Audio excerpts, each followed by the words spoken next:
me hear this one. You want this one? Hello. Not loud enough, not loud enough. Testing. Hi, everybody. How are you? Good. Oh, I miss elementary school children. I'm not beginning this, I'm actually doing a mic check. But since I have the microphone in my hand, how are you? I'm so glad. You all are so amazing. We are getting ready to get started in just one moment. We're doing a mic check. How are we doing? It's good? Okay.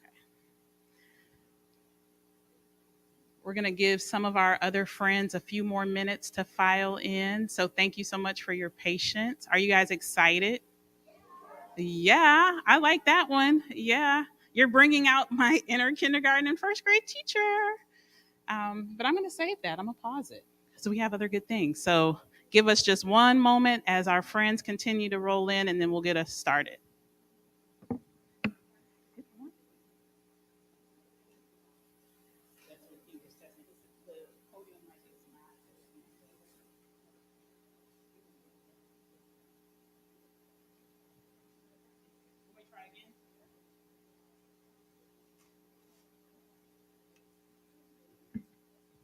Again. Is there a way to turn it up a little bit?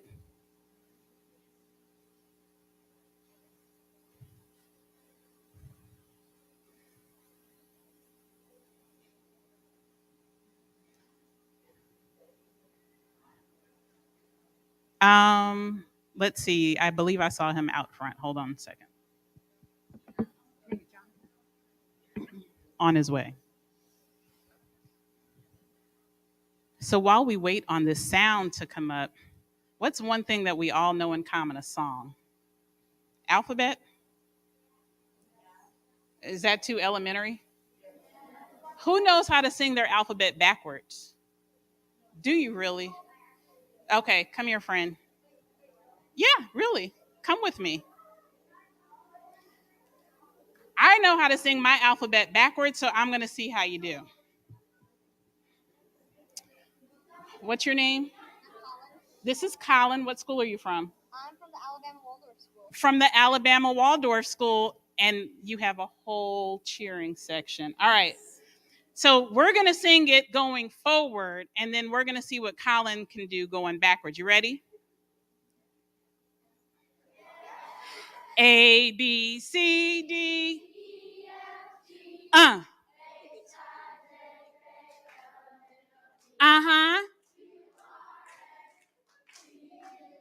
Woo!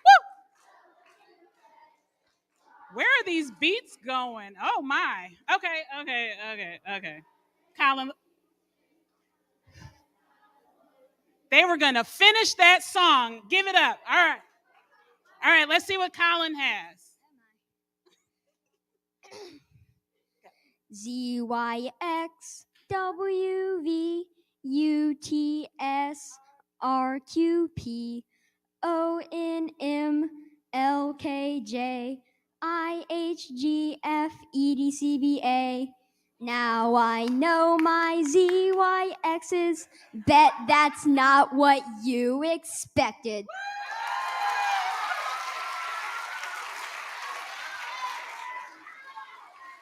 It was not what I expected at all.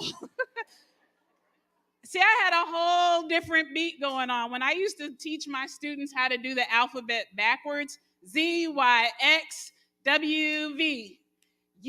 I don't get no beat. You gonna play me like that? Give me a beat.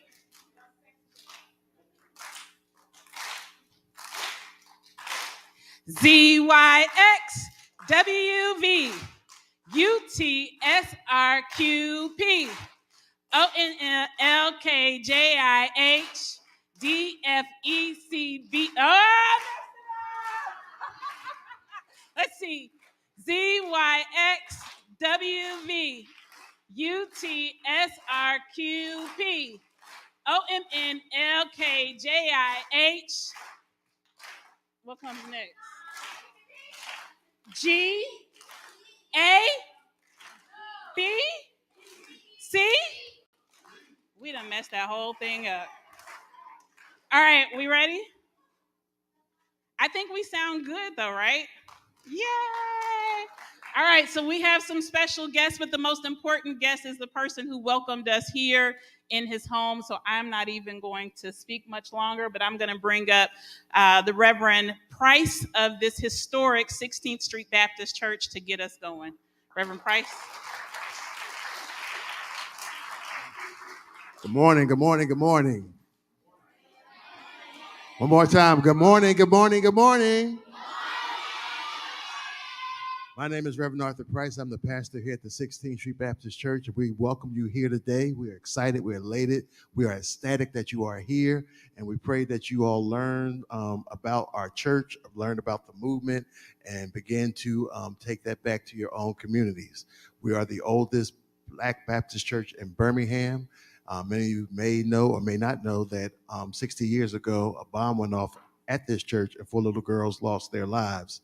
If you all turn around and look into the balcony, that window right there was donated from the people of Wales. Kids your age donated $5 or less to make sure that this window got here.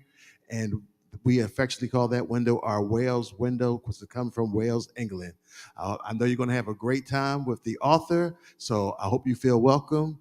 God bless you.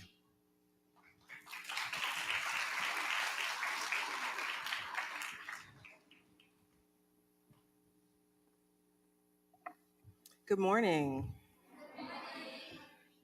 That was really impressive. The backwards ABCs, I could never do that. That was so exciting.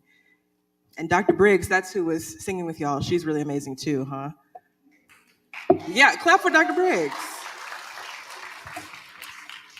So my name is Ashley Jones, and I'm super excited to get to introduce Christopher Paul Curtis. I'm going to read some prepared remarks, and I'm going to introduce him with his bio as well, so you learn a little bit more about him before he comes to speak to you all. Books were always my joy and my window into the past and future when I was a child. I would devour stacks and stacks of books from the library each week, and I found myself wanting to write my own. I dreamed of my own bright future as an author, but what made that future feel more possible was seeing people who looked like me, like Christopher Paul Curtis, publish books about Black people and excel in the field of literature. I can still remember being 9 years old and impatiently waiting for Bud Not Buddy to appear as available in my local library's catalog.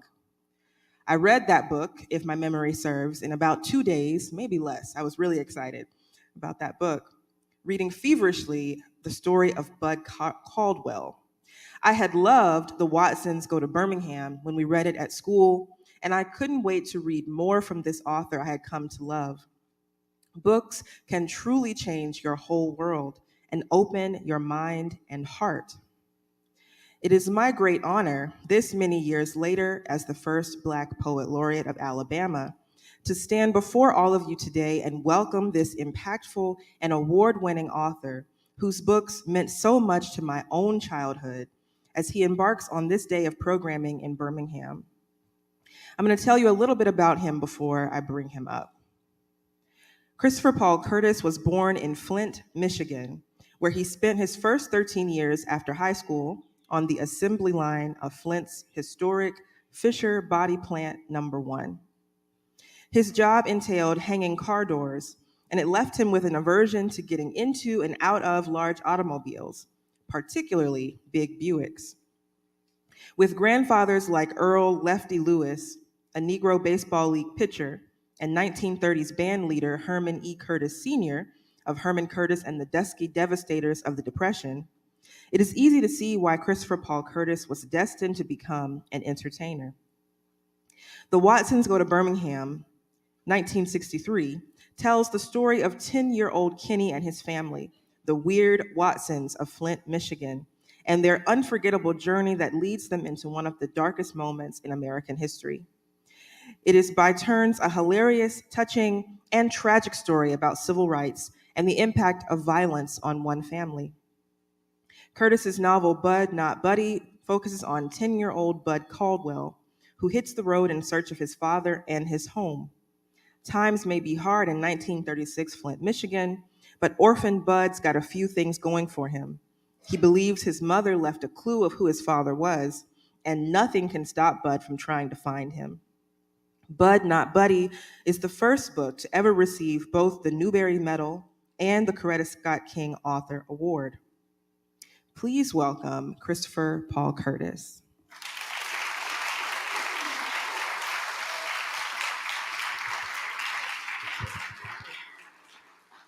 Thank you very much. Thank you, Doctor. It's a pleasure to be here. Thank you for hosting us. My name is Christopher Curtis. I'm an author. And a lot of times when I tell young people I'm an author, they look at me and they say, "Oh, you write books? You must be a genius." Do I look like a genius to you? The correct answer is yes. But no, I'm not a genius. You don't have to be a genius to write. Writing is like anything else that you do. How many of you play a musical instrument? Raise your hand. How many of you speak a different language? Raise your hand. How many of you play a sport? Raise your hand. What do you have to do with all three of those things to get better? You have to practice. And I became an author through practice. It's not like I woke up one morning and said, you know what, I'm gonna start practicing being a writer. I woke up and I practiced accidentally. Who can tell me what this is, first of all? Just call it out. It's a writing hand, but what else is it? How many of you looked at a map of the United States before? This is Michigan. Oh, Michigan. And I live right here in Flint, Michigan. And when I grew up, Flint was a very different kind of place, because if you didn't have the money to go to college, or you didn't have good grades to go to college, or you just didn't want to go to college, you could go work in one of the auto factories, and you would make what is the equivalent today about $45 to $50 an hour. So right after high school, I said to my mother and father, that's it, I'm done. I want to go work in the factory and make some money. And this caused my parents to get into a big fight. My mother said, no, I don't want you to go in that factory. You'll go in there, you'll never come out, you'll work the rest of your life in the factory. My father, dads are different. My father said, let him go. It'll make a man out of him. He thought if I went in the factory, I'd see how hard it was, and I'd want to go to college. Who ended up being right, mom or dad? Call it out. Mom or dad? If you don't listen to anything else here, I say here today, listen to this. It'll make your life a lot easier. Mom is right 99.8% of the time. Mom was right. I got in that factory and I lost my mind. I started buying things. Very first thing I bought, I'm probably gonna have to explain this to a lot of you. How many of you have heard of something called an 8-track tape player? The adults know. 8 tracks were tapes that were about this big, and they were terrible. Some of the worst technology ever developed. You put it into the machine, it played the first song just fine, it played the second song just fine. About halfway through the third song, it would just stop, it would make a noise, it'd go rugga, rugga, rugga, rugga, rugga, and it'd play the rest of the song like nothing happened. So first thing I bought was a cassette deck. I got a cassette, and you don't know what a cassette is either. Another little tape like this, and you put it in, much better. Next thing I did, I went out and I bought a brand new, not just any kind of a car, I bought a brand new,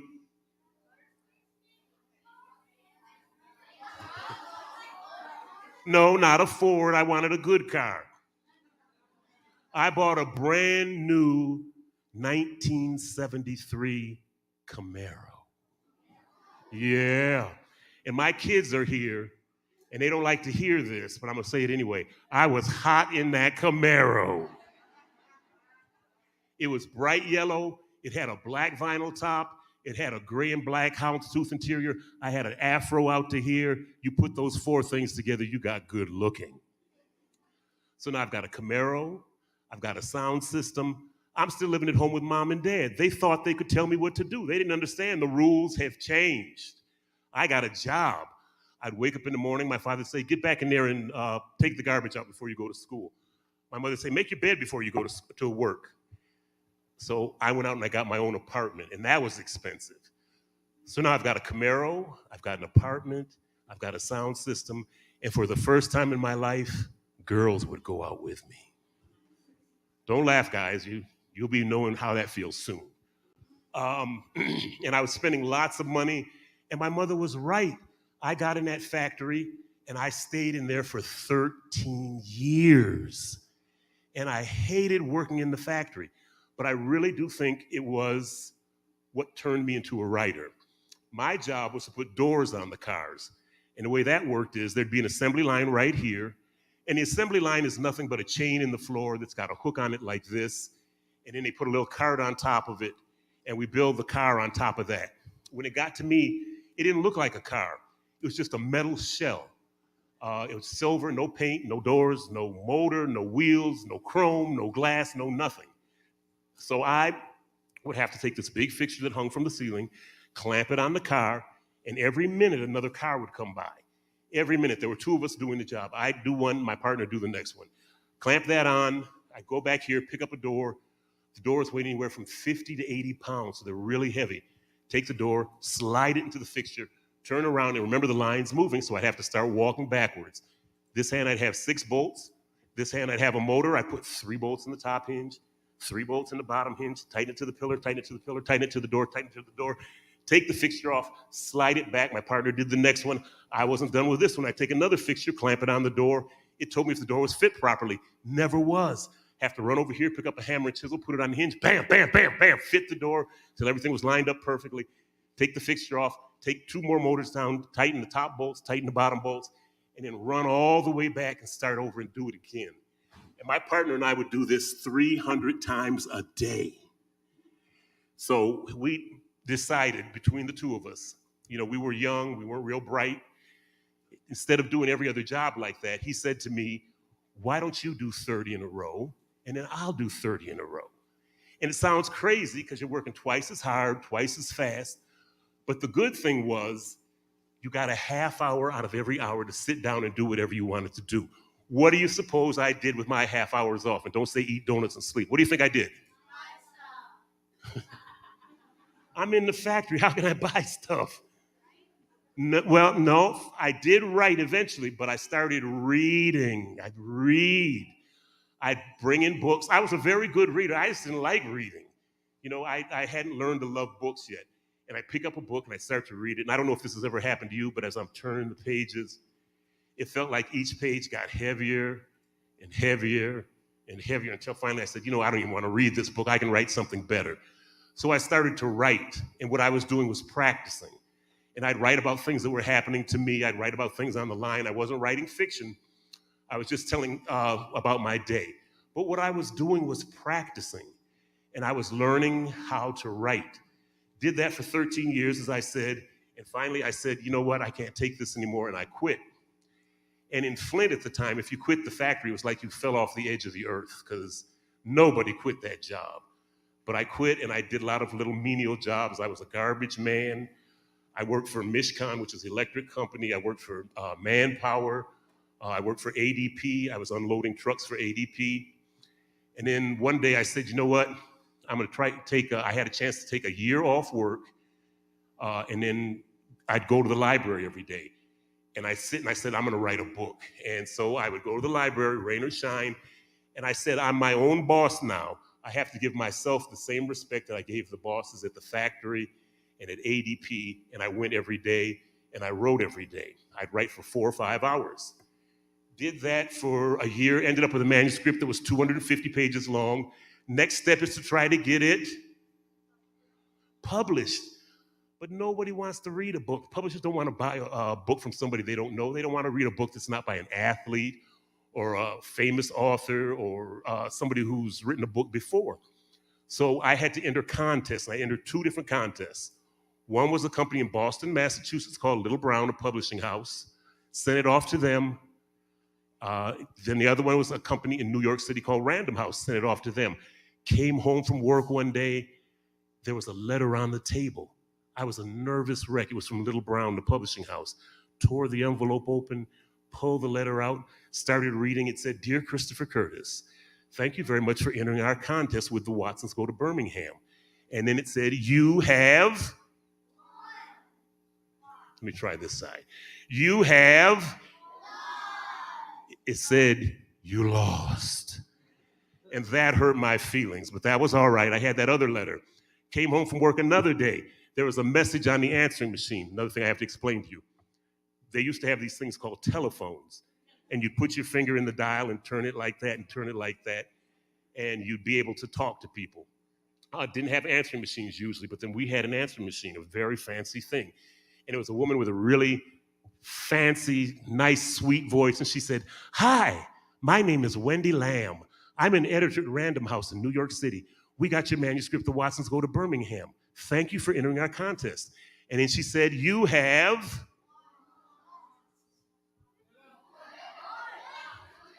She said, "You have..." She said, "You lost." And that hurt my feelings. But then she said, "But we like your story so much, we're going to publish it anyway." This caused such a celebration in my house. You know what we did? We did something better than partied. We went to Red Lobster for dinner. Yeah, we blew the budget. Because I knew once you publish a book, you're not quite a millionaire, but you're filthy rich. I don't know if any of you, before you came in, did you notice parked out front? There was a brand new 2024 Mercedes-Benz ML430 sports utility vehicle, black with a gray leather interior, 12-disc CD changer, 24-inch chrome rims. Anybody see that out there? It's not mine. Probably belongs to one of your teachers. No? I found out that you don't get rich from writing a book. I got $4,000 for winning the contest, but that was it for a couple of years. So I had to go back to work. And I went to ADP unloading trucks. And then one day, a principal called me. He said, "We know that you published a book, and we'd like you to come speak to our school." And I said, "Sure." And he said, "We don't have much money to give you. We've only got $300. I was making $250 for a 40-hour week. So I said, "Well, okay, I'll do it." So I went and I spoke, and then I started getting other invitations from other schools to come speak. And I was finally able to quit the job and write. Now, The Watsons Go to Birmingham takes place in 1963. And it's a story about a family. It's not a story about the civil rights movement, but it's a story about a family. 1963, there were laws in the South that promoted something called segregation. Who's going to raise their hand and tell me what segregation is? Young man back there? You, yes, stand up with the mask. Stand up. What is segregation? Come here, please. That way, down here, that way.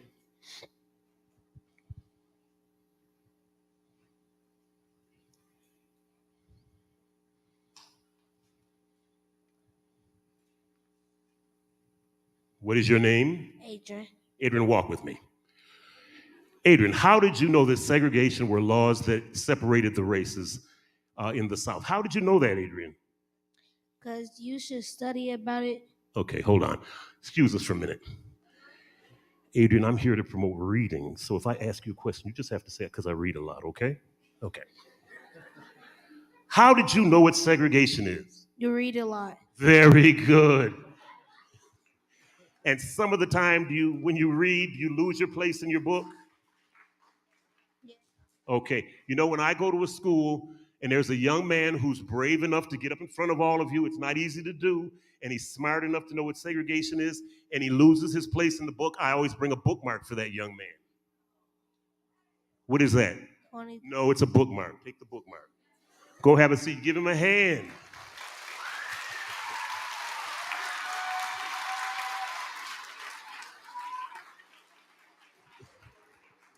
The Watsons Go to Birmingham is based on things that happen, some of the things that, as a writer, you're a very powerful person.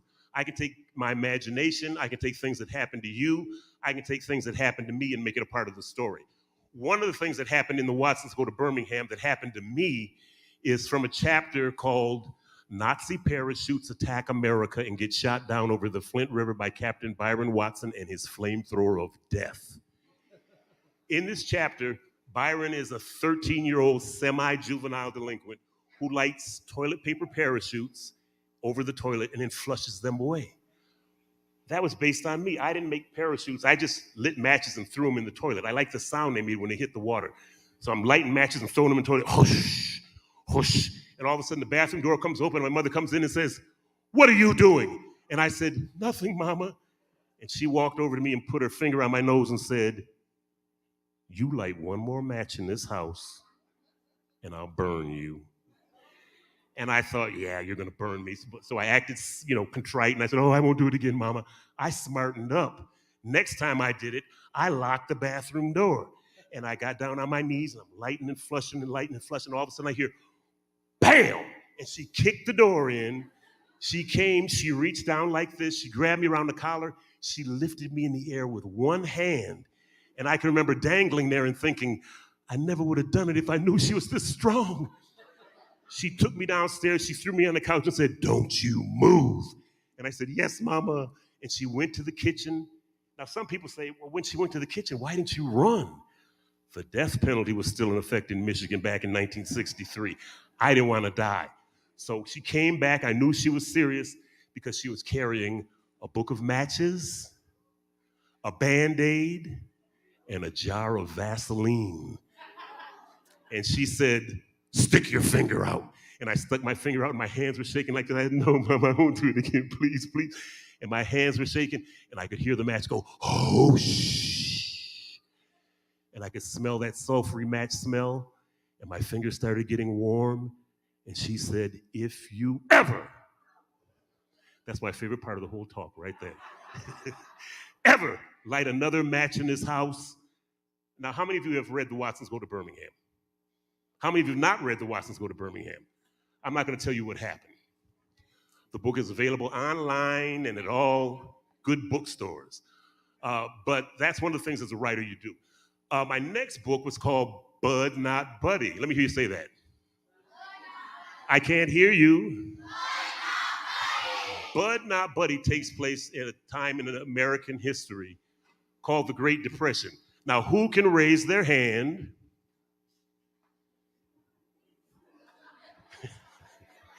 and tell me who the third Secretary of Labor was in Roosevelt's second administration? Wait for the question. What year did the Great Depression start? I saw a hand right there that went up first. Yes, stand up. What is it?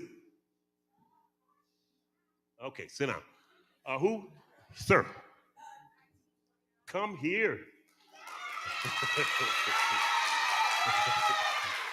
What is your name? Zachary. Zachary, walk with me. Zachary, how did you know that the Great Depression started in 1929 and ran all the way through the start of World War II? How did you know that, Zachary? I studied. Excuse us for a minute. Zachary, I'm here to promote reading, so if I ask you a question, all you have to do is say it's because I read a lot, okay? All right, pay attention, Zachary. Zachary, Zachary, how did you know when the Great Depression started? I read a lot. Very good.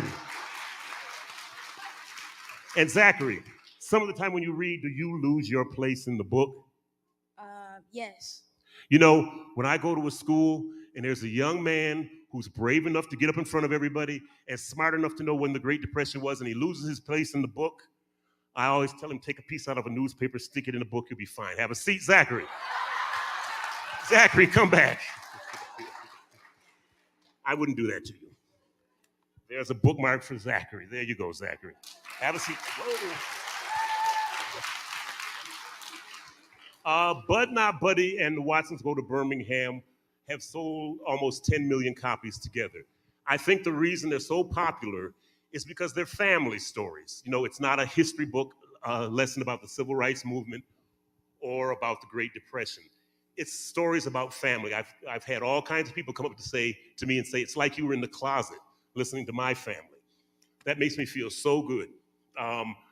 As a writer, as I said, I can do things to make the story more interesting. You have to have your ears and eyes open all the time as a writer. And I heard a little girl singing a story. She singing a song, and the song went like this.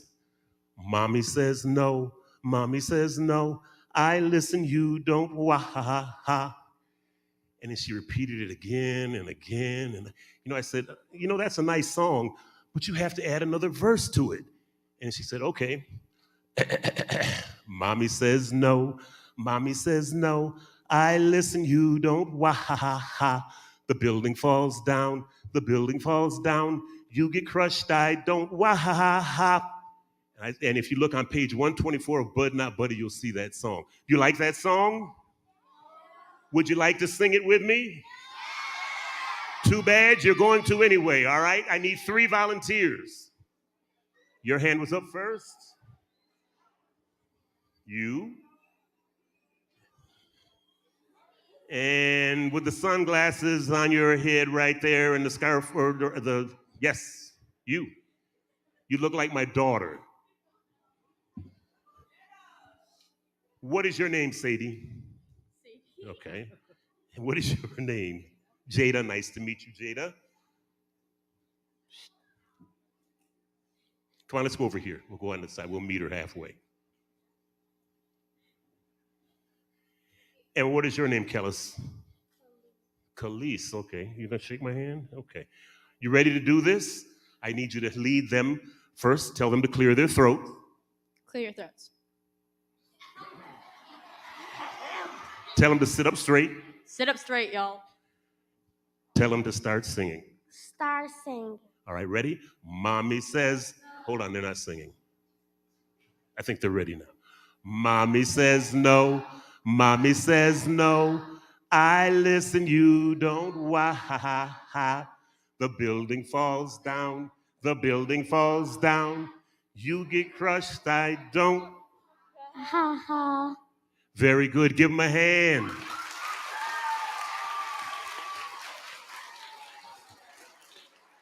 How did you guys know how to sing that song so well? Because of you. Turn around. Come on. Excuse us for a minute, please. I'm here to promote reading, so if I ask you a question, just say I read a lot, okay? Okay, turn back around. How do you guys know how to sing that song so well? We read a lot. Very good. And some of the time when you read, do you lose your place in the book? Definitely. You know, when I go to a library or a church or a school, and there are 3 little girls who are brave enough to get up in front of you and sing, and they did it even though it's obvious not a one of them has one bit of musical talent, but they did it anyway. I'm very proud of them. There you go. That's a bookmark. There's your bookmark. There's your bookmark.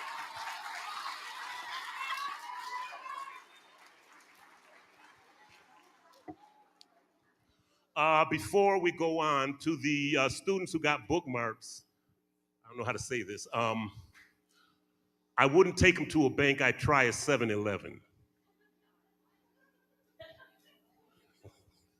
Anyway, I've written a total of 9 books, and I love writing. My life has changed so much because I write.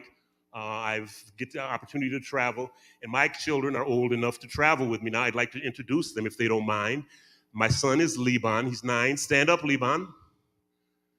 My daughter is Ayan, who is 12, and my other daughter is Abian, who is 11.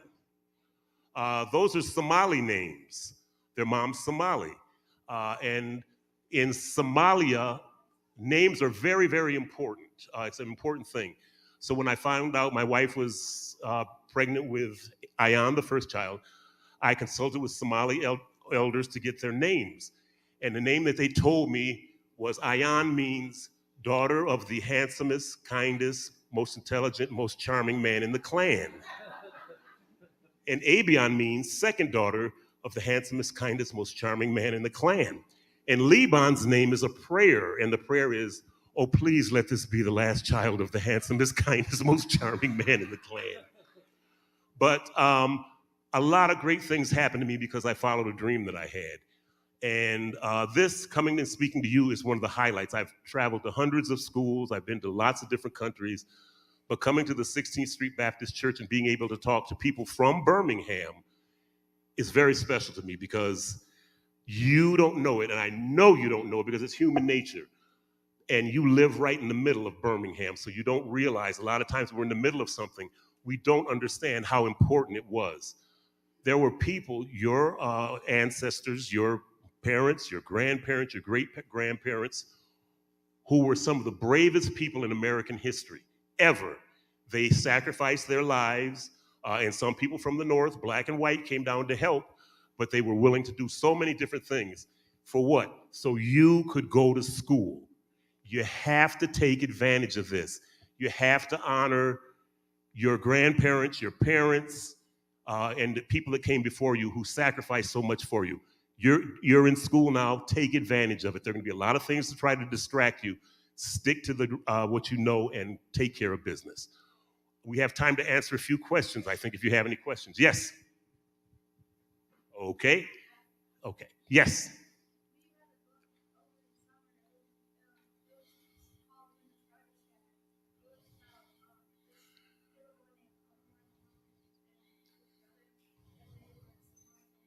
Oh, okay. She read a book about a Somali family. Yes.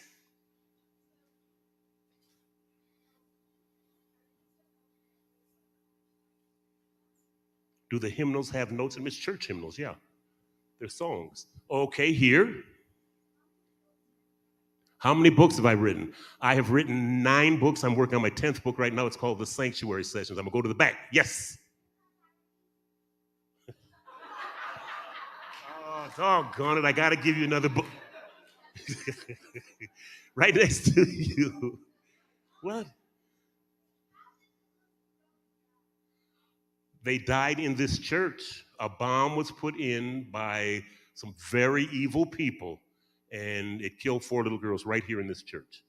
Yes, yes, I know. It's unbelievable. Yes, yeah. We got a math major here. How old was I when we started writing? How old was I when I started writing? I started writing really when I worked in the factory. 18 years old was when I started. My first book was published when I was 42. Way at the back, I see hands. Stand up so we can hear you, please, sir. What inspired me to start making books?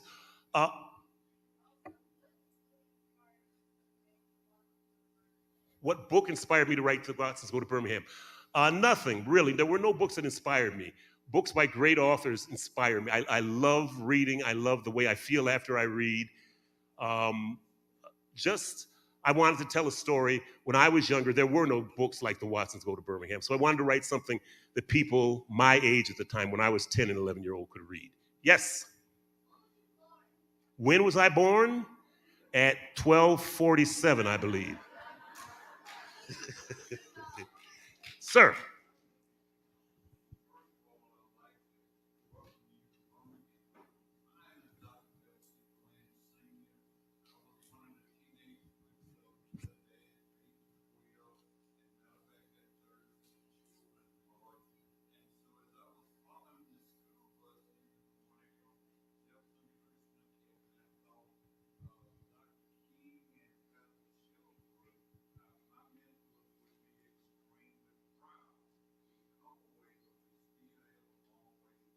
Amen. Thank you very much. It's true. We've come a long way. We've got a long way to go. I think we relaxed. I think there was a time when we relaxed, that we didn't keep our pedal to the metal. We have to keep fighting, because today they're coming at us again. Different ways, different names, same old hatred. We have to fight it all the time. Way at the back, yes, in the red sleeve.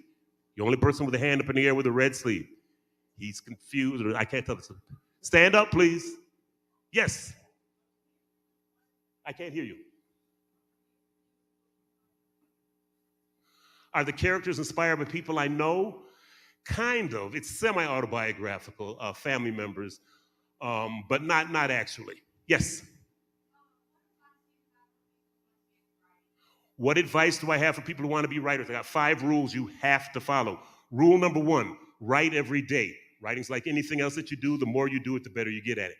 Rule number 2, be patient, because when you write, it's not going to turn out the way you want it. It's still with me. I've been writing for 28 years professionally, and it doesn't turn out the way I want it. Be patient. Don't throw stuff away. Keep it. You might be able to use it another time. Rule 3, have fun with your writing. As a writer, you're a very powerful person. Have fun with that. Explore it. Rule number 4, and the most important rule, is ignore all rules. And what I mean by that is, once you learn how to move a story around, and once you learn how to write, Use your own style. That's what will make the book interesting. Be yourself in the story. Right back there, I see your hand up. Yes. Stand up, I can't hear you. I didn't hear you. Do I have family in Birmingham? No. I had never been to Birmingham until after the book was published. I hadn't traveled much before the book was published. The farthest south I'd been was Columbus, Ohio. So no, this is all imagination. Yes. Yes.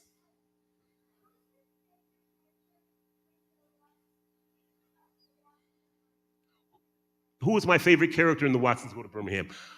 Byron. I like Byron. He's just, you don't know what he's going to do next, and he's always a surprise. Yes. Yes. Oh, pull your mask down. How long have I been in this church? 45 minutes. Yes. Yes. Mm-hmm. You. Yeah. Well, I'm not sure if we'll have time to do that, but if we do, I will. Yes. Do I have, what is my favorite book that I've written? A lot of times if you ask an author that, they'll tell you, my books are like my children. I don't have favorites. I'm different. I have favorite books and I have favorite children. And guess what? So do your parents. And if you don't know who it is, guess who it isn't? But Liban is my favorite 9-year-old, Ayan is my favorite 12-year-old, and Abion is my favorite 11-year-old. And my favorite book, it varies. Watsons Go to Birmingham. I like Elijah of Buxton. I like Bud Not Buddy. I like all of them. Yes. What motivates me to write? Look over there at see those kids? They eat like horses. That keeps me writing. Yes. Lots of different medals. Newbery, Coretta Scott King, a lot of different state awards. Yes.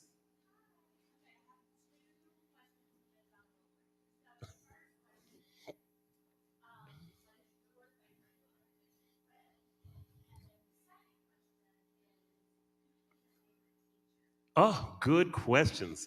My favorite book varies between 3 books. I like Zora Neale Hurston, Their Eyes Were Watching God. Toni Morrison, Beloved, which is usually my favorite. I go in and out.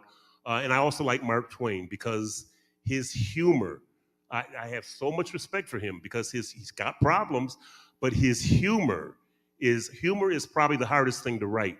And what's funny today isn't funny a week later. But his stuff is 200 years old, and I still laugh at what I'm writing. My favorite teacher was Miss Henry, my 3rd grade teacher. She was about this big, and she was, I don't know why. I don't know why she had the impact on me that she did, because I wasn't with her all that much. 3rd grade, you're there 4 or 5 hours a day for 9 months. But in Flint, they had a Christopher Paul Curtis Day, and the mayor gave me the key to the city, and I told him this is actually the 3rd key to the city of Flint I got. I bought 2 off of eBay before. And then he said, as a special surprise, we're going to have somebody introduce you. And Miss Henry came up, and she's still this same size. And she said, she came up to me and said, Christopher Curtis is Room C's Citizen of the Day. And she had a little blue star and put it on my forehead. And she's my favorite teacher of all time. I don't know why teachers have that power. To the teachers here, I say this all the time. You have the power to change lives. You have the power to inspire people to do better to children. I don't care, when you're at university, you can walk around the university, you can look at doctors, you can look at lawyers, you can look at all the people who are going to be very, very wealthy. Not a one of them can have the impact on people that a teacher does. So Ms. Henry was my favorite, but then I had several others. Okay, right there, sir. How did I feel? I feel good. It's like I hit a home run or hit a 3-pointer or something every time I do a book. It's a very good feeling of accomplishment. Yes. Yeah. How old am I? I'm the same age as my tongue and a little bit older than my teeth. Way at the back. Stand up. No, back, way further. Back, yes, yes, yes.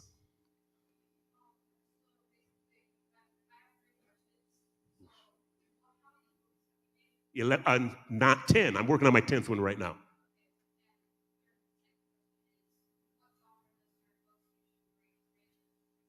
They're historical fiction, most of them, usually for middle readers. Third question. You're such a cheater. Okay.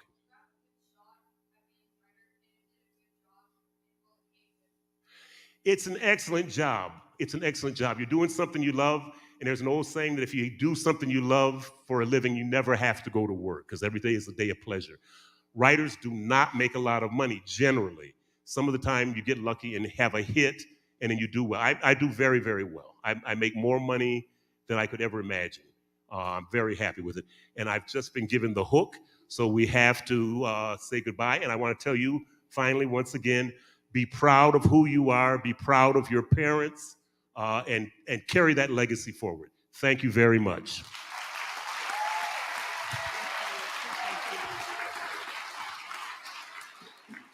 That was amazing. I hope you all enjoyed. Give him another round of applause.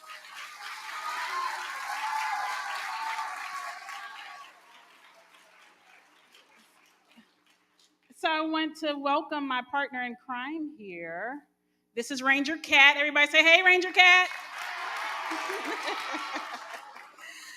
So I am Samantha Elliott Briggs, and I am one of the vice presidents at the Birmingham Civil Rights Institute. And this is Ranger Cat.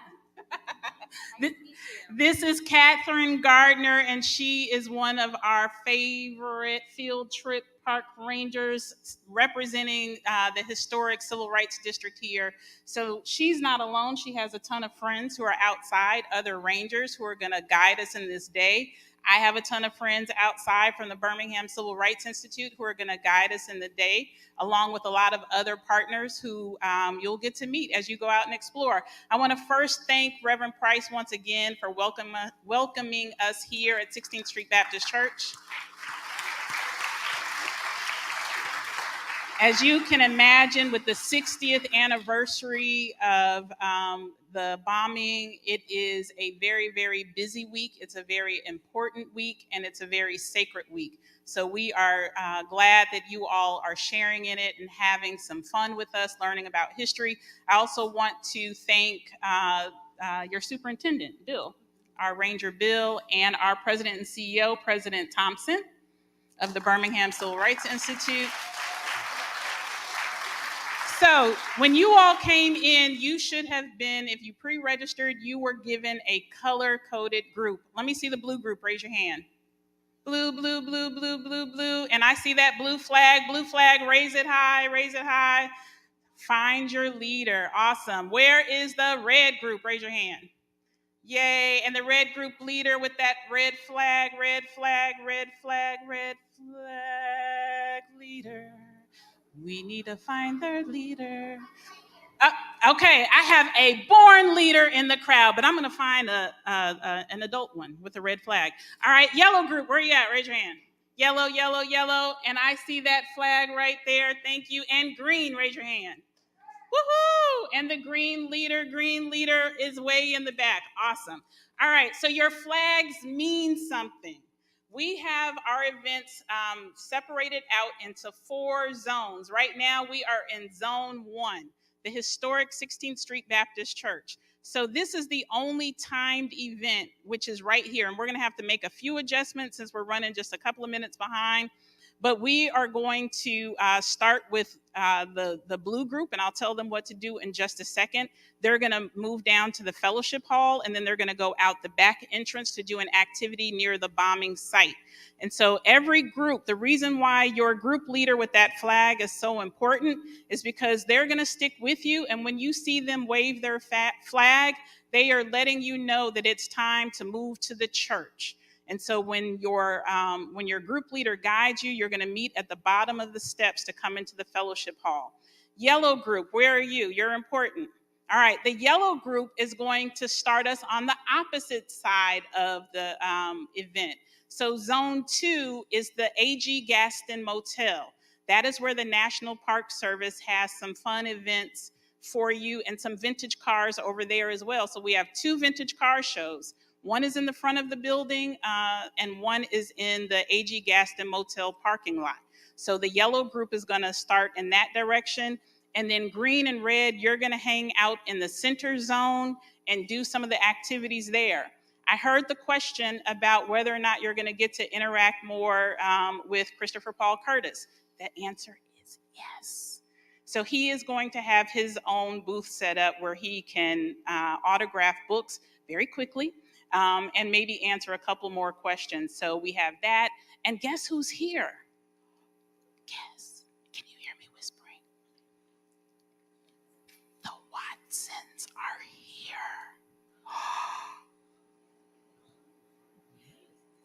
They're here. Joetta is here. Byron is here. Mr. and Mrs. Watson, Grandma Sands, they're all here. So they're outside as well. So we're about to have a good time. Are you ready for that?